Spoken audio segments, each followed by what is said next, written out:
بسم الله الرحمن الرحيم، والصلاة والسلام على أشرف المرسلين، وبعد. معكم الشاعر علي عبد الرازق صالح المعصر الفتح أسيوط. تحياتي لكم حبايبي ومتابعيني على قناتي على اليوتيوب أو على الصفحة.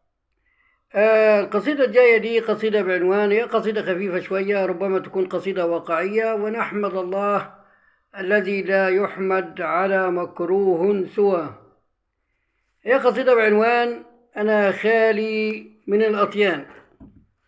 بقول فيها: أنا خالي من الأطيان، لا عندي قراط ولا فدان، سرقت دنيتي أحلامي وما تركت غير الأحزان.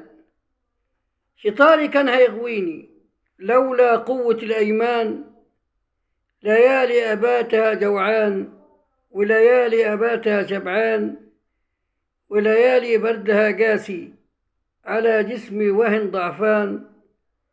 هد الفقر أركاني وأصبحت بدون أركان، هد الفقر أركاني وأصبحت بدون أركان. لعشرة عمر ويايا، لعشرة عمر ويايا ومعايا في كل مكان. أخاف من ربنا دوما، أخاف من ربنا دوما، وأستعيذ من الشيطان. راضي بقسمتي وقدري، عسى ربي يكون حنان، يمن علي يرزقني وربنا اسمه المنان.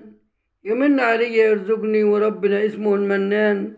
أنا أشكر وأحمد المولى، أنا أشكر وأحمد المولى، ولو غدرت بنا الأزمان. قالوا لي ما تكونش مكافلي، قالوا لي ليه ما تكونش مكافلي، أكيد هتوزع الأحزان. ده لو أصبحت مكافلي لأصبحت من الأعيان. أنا قلت دنيتي فانية وأنا لازم أكون إنسان، أنا قلت دنيتي فانية وأنا لازم أكون إنسان. ميكافيلي في القصيدة يا جماعة هو صاحب مقولة الغاية تبرر الوسيلة، ودي طبعا ما تنفعش معانا كمسلمين. نعرف ربنا كويس، ما تنفعش معانا حكاية الغاية تبرر الوسيلة. لكم تحياتي شاعر علي عبد الرازق صالح أحمد المعصر الفتح أسيوط. تحياتي لكم والسلام عليكم ورحمة الله وبركاته.